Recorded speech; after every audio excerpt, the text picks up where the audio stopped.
Students, today we will start the question number 4 of your exercise, that is of numerical integration। और ये fourth question क्या है, ये एक स्टूडेंट्स ने पूछा था स्टूडेंट, इसीलिए मैं इसको बता रहा हूँ। Find the approximate value of log E5 by calculating to 4 decimal places by Simpson's 1/3 rule. और फंक्शन आपका दे रखा है integration from 0 to 5 dx 4x plus में 5 dividing the range into 10 equal parts. तो स्टूडेंट्स, जहाँ तक मेरा विचार है, जिस बच्चे ने ये समझा होगा, या चलो कोई बात नहीं, समझ लिया तो अच्छी बात है। जैसे यहाँ पर दे रखा है log 5 इसकी वैल्यू फाइंड आउट करनी है। अब आपको यही डाउट हुआ होगा ये log e की 5 की वैल्यू कहाँ से आएगी। ऐसे क्वेश्चनों में जब स्टूडेंट आप इन क्वेश्चनों को सोल्व करते हैं तो ऑटोमेटिक लास्ट में आपके पास ये log E5 आ जाएगा, ऑटोमेटिक आएगा इस क्वेश्चन में जब आप इसको सोल्व करोगे। तो चलो देखते हैं इस क्वेश्चन को। अब सबसे पहले यहाँ पर हम क्या फाइंड आउट करते हैं, क्योंकि आपको पता है यहाँ पर सिम्पसन 1/3 रूल आप यूज़ करेंगे। और सिम्पसन 1/3 रूल आपके पास क्या है, h/3 y0 प्लस में yn प्लस में 4 इंटू ओड टर्म प्लस में 2 इंटू इवन टर्म्स।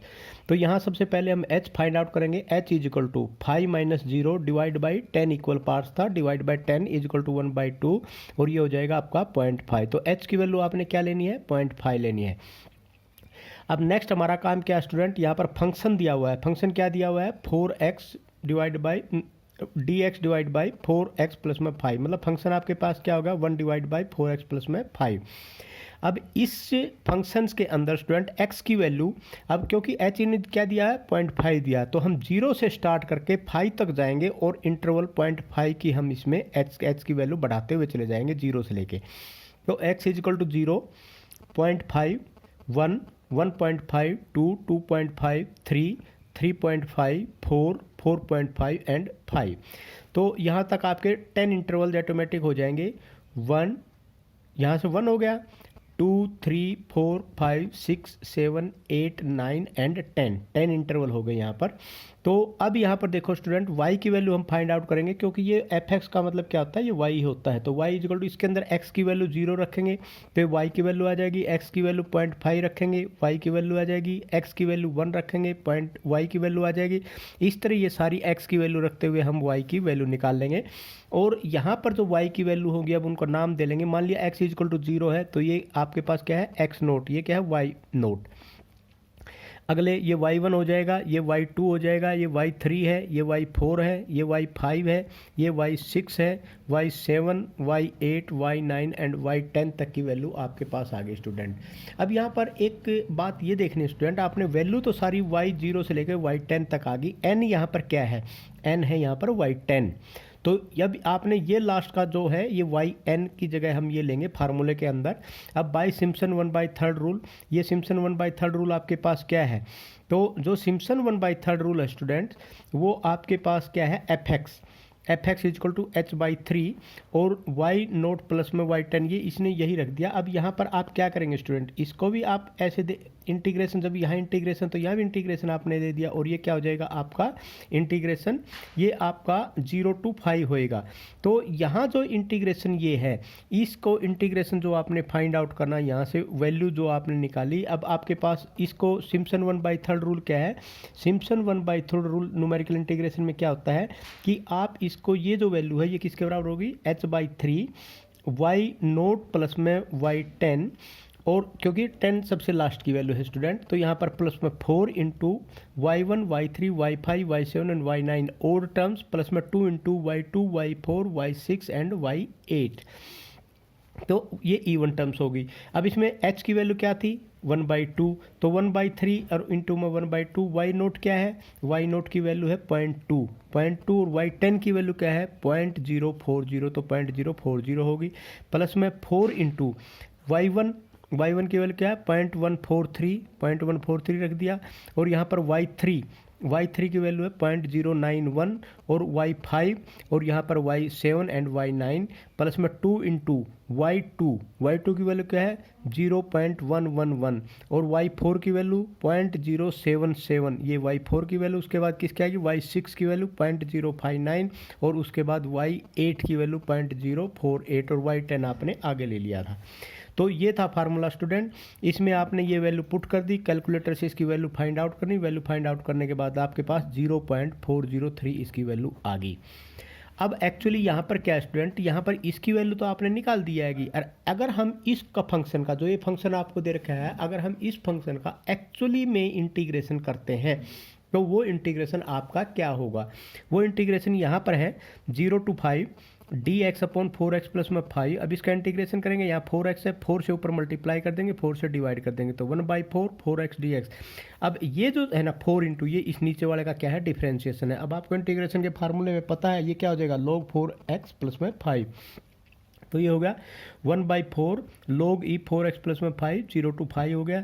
अब इसका इंटीग्रेशन जब आप निकालेंगे 1/4 log e 25 माइनस 1/4 log 5, तो 25 की पावर हम 5 की पावर 2 कर देंगे, यहाँ पर ये 2 आगे आ जाएगा, 2 अपॉन में 4 हो जाएगा।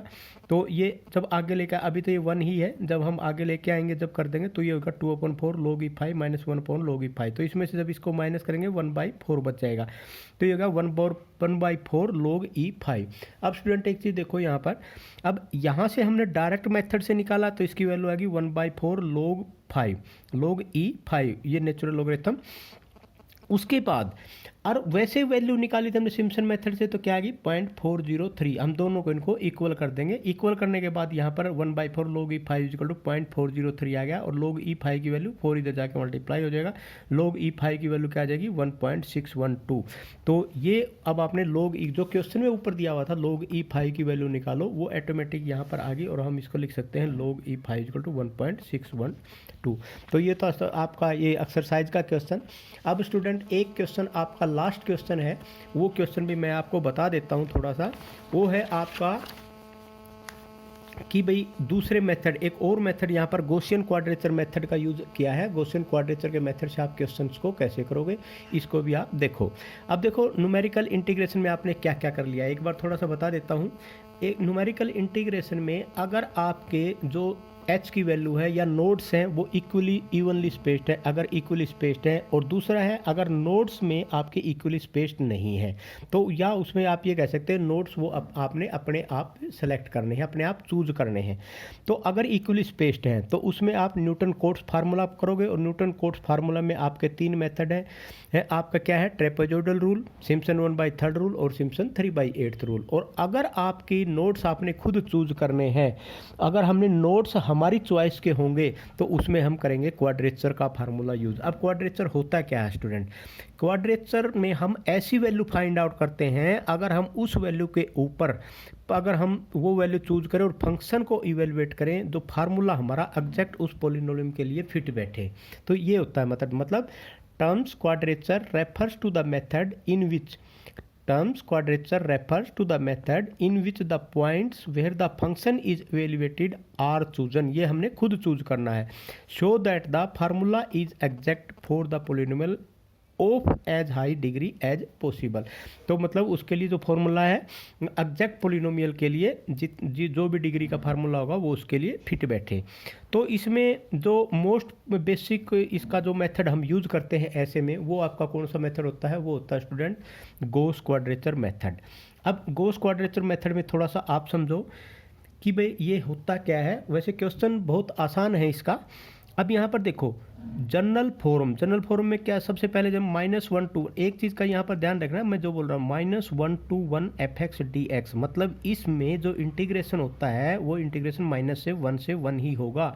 अगर क्वेश्चन में -1 और 1 नहीं दे रखा है तो आपने इसको -1 और 1 में चेंज करना पड़ेगा। अब यहाँ देखो fx इज इक्वल टू, इसको हम क्या लिख सकते हैं, i is equal to 1 to n summation of i is equal to 1 to n ci fxi। और इसको आप ci fxi की जगह आप इसको ये भी लिख सकते हैं, जैसे आपको वहाँ पर आगे भी मैं आपको बताऊँगा इसके बारे में, i is equal to 1 to n, और इसको आप wi fxi भी लिख सकते हैं जैसे आपकी बुक में दिया हुआ है। और यहाँ स्टूडेंट अब देखो भाई जो ये फार्मूला है, हम देखेंगे कि इसके अंदर एक फार्मूला यूज जो हम करते हैं द इंटीग्रेशन फार्मूला। ये जो integration formula is exact for polynomial of degree 2n minus में 1, मतलब हम n की वैल्यू देखेंगे कि भाई n की वैल्यू क्या है, और वो फार्मूला उसी n की वैल्यू के लिए और उसके अनुसार ही उसके ऊपर फिट बैठेगा, एग्जैक्ट पोलिनोमियल देगा। जैसे अब ये फार्मूला जो आपने दिया था जनरल फार्मूला था -1 to 1 f(x)dx। अब यहाँ पर 1 2 3 हम 1 by 1 लिखेंगे, c1 f(x)1 हो जाएगा, c2 f(x)2 हो जाएगा, cn f(x)n हो जाएगा। अब देखो यहाँ से स्टार्ट होगा। अगर हम n = 1 पुट करते हैं इस इक्वेशन के अंदर, अगर n = 1 पुट करते हैं तो n = 1 में एक यही फंक्शन आपका बचेगा, बाकी तो होंगे ही नहीं।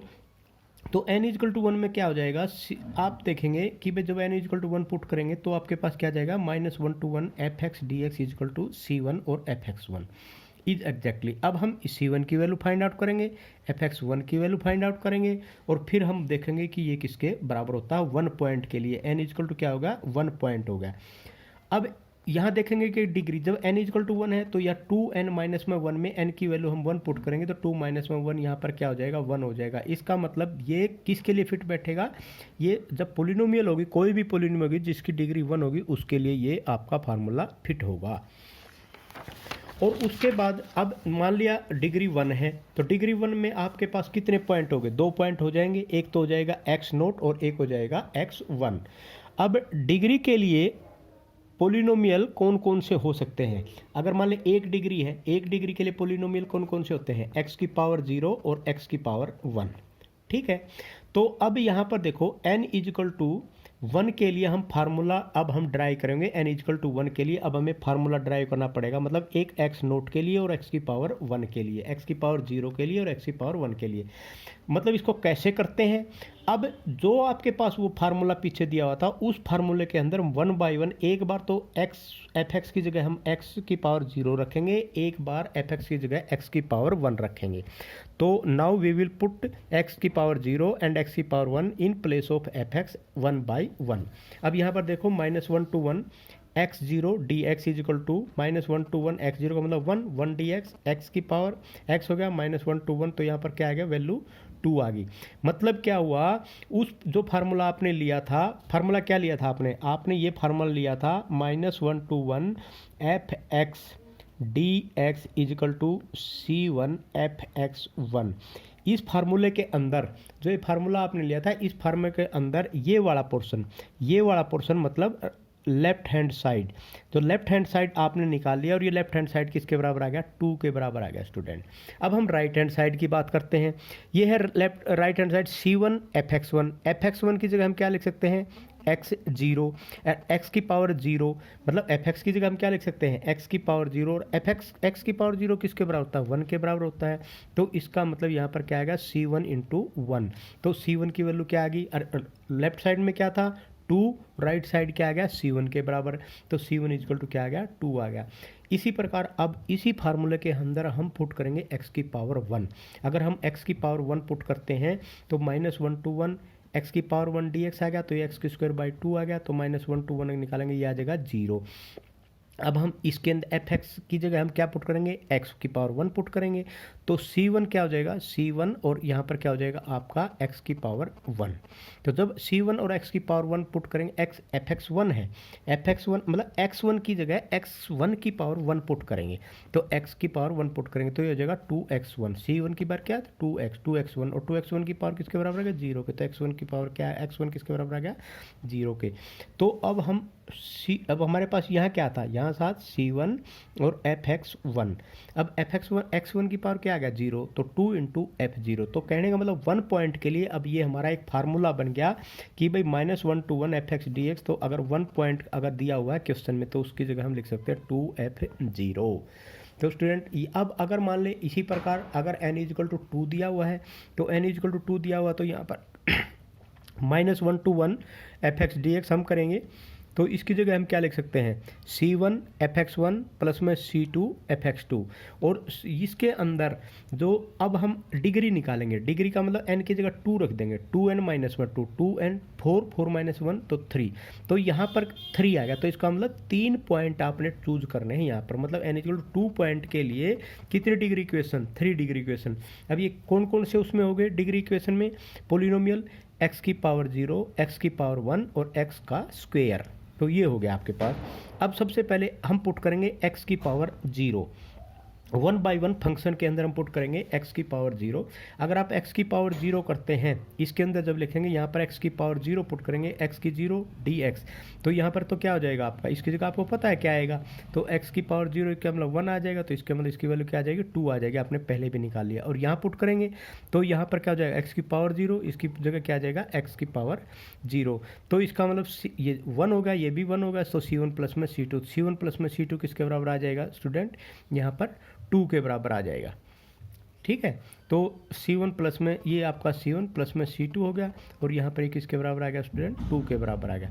अब यहाँ पर देखो स्टूडेंट, यहाँ आपके पास इसके अंदर अगर x की पावर 1 पुट करते हैं तो यहाँ पर x की पावर 1 आ जाएगा। x की पावर 1 आपको पता है किसके बराबर होता है, 0 के बराबर होता है, तो C1 x की पावर 1, x1 की पावर 1, x2 की पावर 1, तो C1 x1 प्लस में C2 x2, तो ये आपका इज इक्वल टू किसके बराबर होगा, 0 के बराबर होगा। अगर x की पावर 2 पुट करेंगे तो x की 3/3 आ जाएगा, तो 1 + 1 2/3 आ जाएगा। C1 अब इसमें पुट करेंगे, C1 यहाँ पर क्या आ जाएगा, x1 की पावर 2 और x2 की पावर 2, तो ये आ गया, इसकी वैल्यू ये आ जाएगी। इसी प्रकार x3 करेंगे, इसकी वैल्यू ये आ जाएगी। अब स्टूडेंट यहाँ से ये 1 इक्वेशन, 2 इक्वेशन, 3 इक्वेशन और 4 इक्वेशन, अगर इन चारों इक्वेशन से आपने 4 वेरिएबल्स की वैल्यू फाइंड आउट करनी है, मतलब C1 की, C2 की, x1 की और x2 की। जब आप इनकी वैल्यू फाइंड आउट करेंगे यहाँ से, तो आपके पास जो वैल्यू निकलेंगे स्टूडेंट, तो वो जो वैल्यू निकलेंगी, वो वैल्यू निकलने के बाद आपके पास जो 2 पॉइंट का फार्मूला वो ये आ जाएगा, f-1/√3 प्लस में f1/√3। ठीक है, अगर आप 3 पॉइंट ले लेते हैं, तो अगर 3 पॉइंट ले लेते हैं, मान लिया ये 3 पॉइंट आपने लिए, तो 3 पॉइंट लिए तो -1 to 1 fx dx 5/9 f minus √3/5 plus 8/9 f0 plus 5/9 f √3/5। तो 3 फार्मूले हो गए, एक तो 1 पॉइंट के लिए ये फार्मूला होगा, 2 पॉइंट के लिए ये फार्मूला आ गया, और 3 पॉइंट के लिए स्टूडेंट ये फार्मूला होगा। और जनरल फॉर्म आपकी क्या होगी स्टूडेंट, जनरल फॉर्म आपके पास ये होगी, -1 to 1 fx dx is equal to WI/XI, उसमें C1 था, अब ये मैं WI से W1 fx1, W2 fx2, W3 fx3, Wn fxn, तो इस तरह हम यहाँ पर निकाल सकते हैं। और एक चीज़ और यहाँ नोट करनी है, in any polynomial up to 2n-1 degree we can find the exact value with the help of this formula। तो ये था गॉसियन क्वाड्रेचर फार्मूला स्टूडेंट। अब इस गॉसियन क्वाड्रेचर फार्मूले में एक चीज़ और आपने यहाँ नोट करने वाली ये है स्टूडेंट, जब भी क्वेश्चन, जो मेन चीज़ है वो तो मैं अब बता रहा हूँ आपको, ये चीज़ आपने नोट करनी है।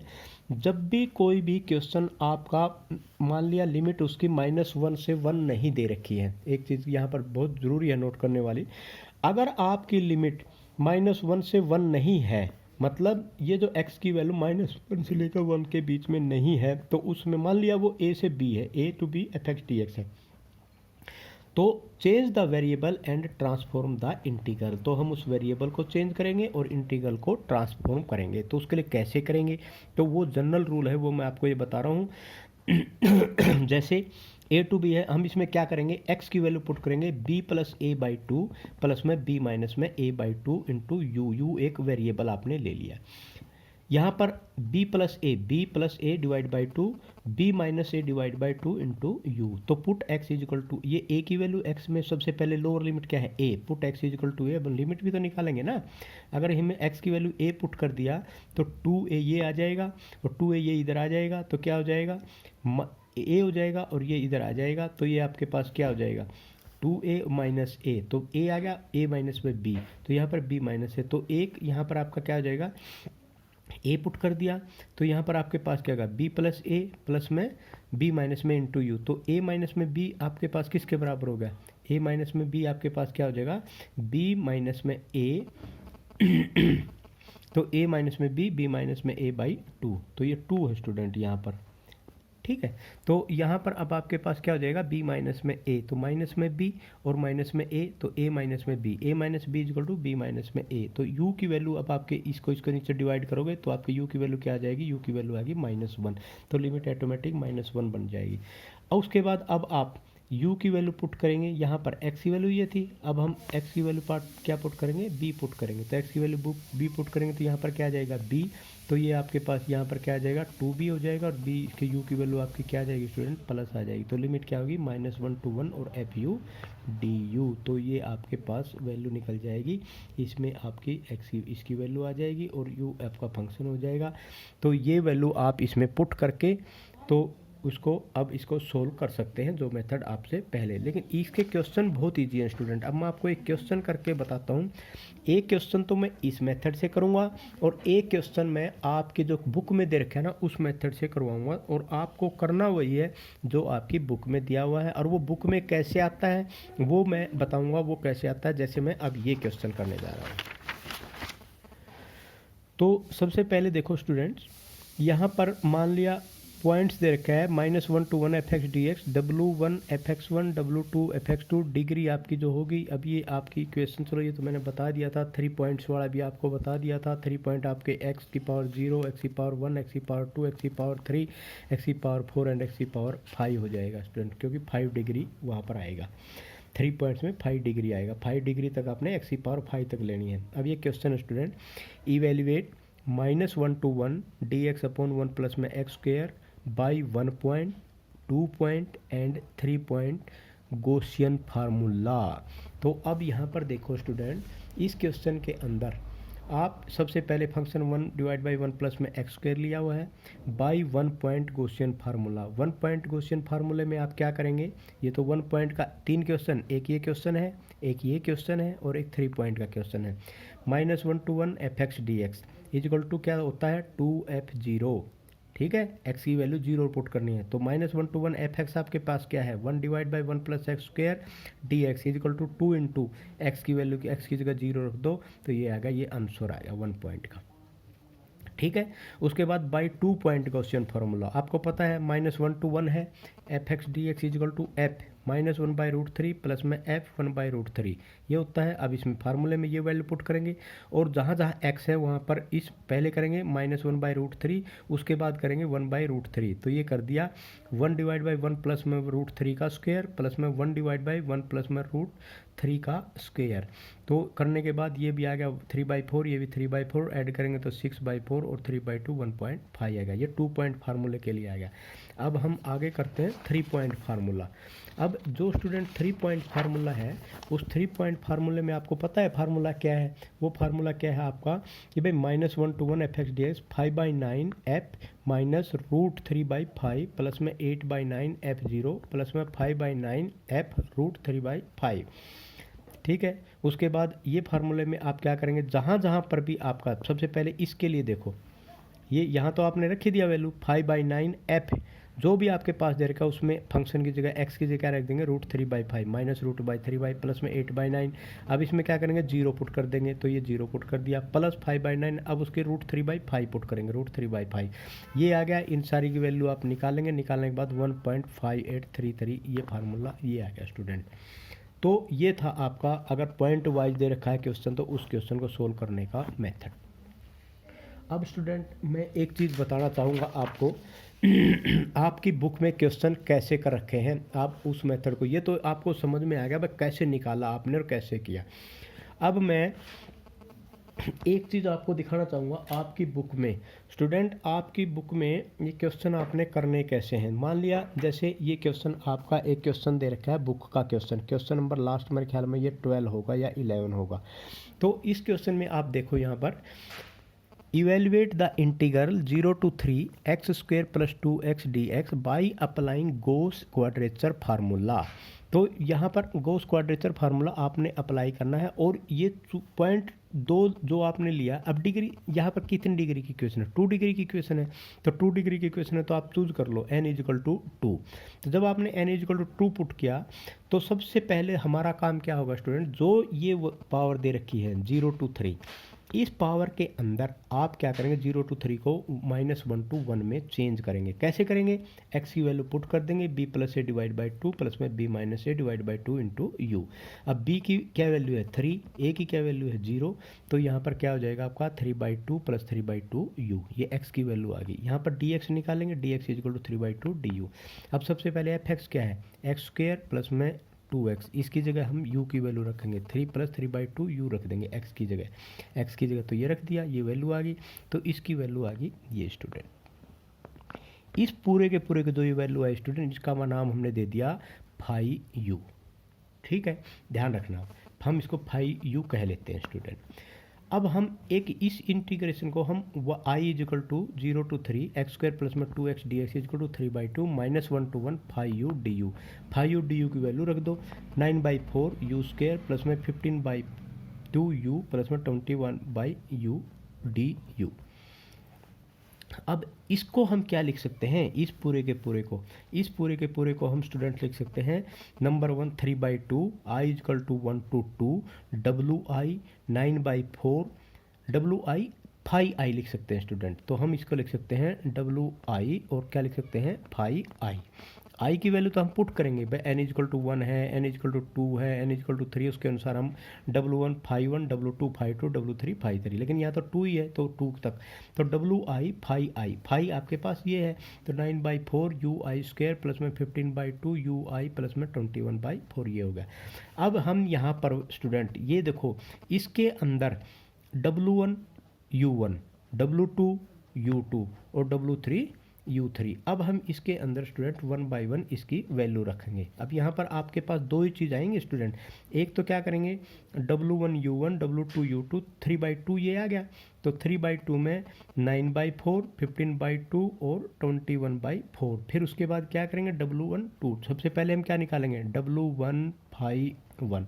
अब ये जो w1 फाई 1 निकालने का मेथड आपका क्या है स्टूडेंट, जो मैंने यहाँ लिख रखा है, यहाँ से देखना है, putting the value of abscissa and weights corresponding to n = 2 from the standard table। अब देखो यहाँ पर आप एक चीज़, जो आपकी बुक में ये एक टेबल होती है स्टूडेंट, और ये आपकी बुक में दी हुई है। अब हम इस टेबल का यूज़ करेंगे यहाँ से,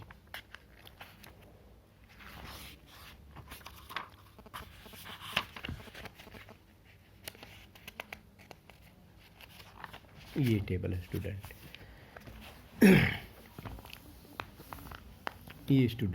ये टेबल है। अब आप एक चीज़ देखो यहाँ पर, सबसे पहले u1 मान लिया n = 2 आपके पास स्टूडेंट दे रखा है, ये है ना n = अब यहाँ आप सबसे पहले यहाँ देखो, अगर n = 2 आपने दे रखा है, n = 2 दे रखा है, तो u1 आपका क्या होगा -0.57735। और यहाँ पर आपने क्या लिखा है, अब wi सबसे पहले क्या है wi, तो ये देखो आपका wi की जगह w1, अगर यहाँ पर एक 1/1 देख लो आप, तो w1 क्या आया 1.0000, और यहाँ पर क्या लिखा है स्टूडेंट, ये देखो 1.00। उसके बाद आपका 9/4, ये 9/4 होगा, u1 क्या होगा, u1 ये होगा -0.57735 हो गया। उसके बाद अब बात करते हैं हम ये 15/2 यहाँ पर क्या आ जाएगा w1 u1। अब यहाँ पर w1 आपने क्या लिखा 15/2, तो ये हो गया, तो w1 ये जो w1 है, यहाँ पर आप एक चीज़ देखो आप w1, अब ये यहाँ पर भी वही है w1 u1 15/2 w1 u1। अब w1 आपका क्या है, ये सब के लिए मल्टीप्लाई है, ये तो इसके लिए है, अब ये जो है ये सब के लिए मल्टीप्लाई होगा। अब ये क्या है 0.577 w1 u1, उसके लिए भी यही है। अब लास्ट में आपका सबसे लास्ट में 21/4, अब ये 21/4 आपका ऐसे का ऐसा आ जाएगा स्टूडेंट। ये w1 ये जो चीज़ है w1 ये इस सभी के लिए मल्टीप्लाई है, ये चीज़ आपने ध्यान रखना है। ये यहाँ से ये ले लो, ये ब्रैकेट ले लिया, ठीक है। और उसके बाद फिर अब हम यहाँ पर क्या है, अब हम लेंगे w2 U2, मतलब W2 phi 2, W2 phi 2 W2, यहाँ पर क्या है W2 की वैल्यू किस में, W2 की वैल्यू n इक्वल टू 2 में, तो ये भी क्या है, ये भी 1 1 1 1 है। लेकिन यहाँ पर U2 की वैल्यू क्या है, अब हर माइनस में U1, मतलब ये सारा का सारा जो ऊपर आपने लिखा था ना स्टूडेंट, ये सब सारा का सारा प्लस में आता रहेगा मल्टीप्लाई होके। अब मतलब ऊपर वाले 1 9.4 इसकी जगह क्या आ जाएगा, ये प्लस आ गया, 15/2 इसकी जगह भी प्लस आ गया, प्लस में 21/4, और ये जो 1 है ये भी स्टूडेंट इसका पूरे के साथ में मल्टीप्लाई है। ठीक है, ये इस पूरे के साथ में मल्टीप्लाई है। और एक चीज़ का आपने ध्यान देना है, ये जो 3/2 था ना स्टूडेंट, ये आपका सभी के लिए मल्टीप्लाई था।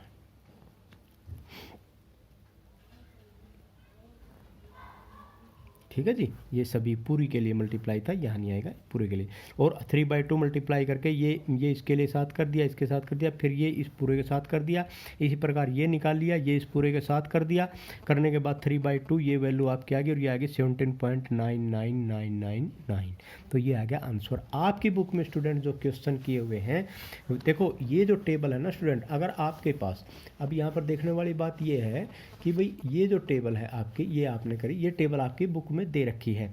इसमें अगर n इक्वल टू 3 दिया हुआ है तो U1 की वैल्यू ये यूज होगी, W2 की वैल्यू ये यूज होगी, U2 की वैल्यू ये हो जाएगी, W2 की ये हो जाएगी, U3 की वैल्यू ये हो जाएगी, W3 की वैल्यू ये होगी। ये चीज़ आपने ध्यान देनी है, कुछ भी नहीं करना, सिर्फ इस टेबल में से उठा के आपने रखना है, और ये टेबल आपको अथोराइज है एग्जाम में ले जाने के लिए। ठीक है, ये तो यहाँ तो टेबल आपको बनी बनाई दे दी जैसे लोगरिथम में देते हैं, और वैसे भी हम निकालना चाहे तो हम वैसे भी इसको निकालेंगे, जो मेथड मैंने पहले करा था उस मेथड से भी आप निकाल सकते हैं। अगर वो मेथड आपको याद नहीं रहता है तो टेबल से भी ऐसे कैसी वैल्यू आप पुटअप कर सकते हैं। मतलब जो हमने वहाँ निकाला वो यहाँ पर ऑलरेडी रेडीमेड अवेलेबल आपको दे दिया, एब्सिसा एंड वेट करके। ठीक है स्टूडेंट, तो ये था आपका क्वेश्चंस। इस क्वेश्चंस में आपको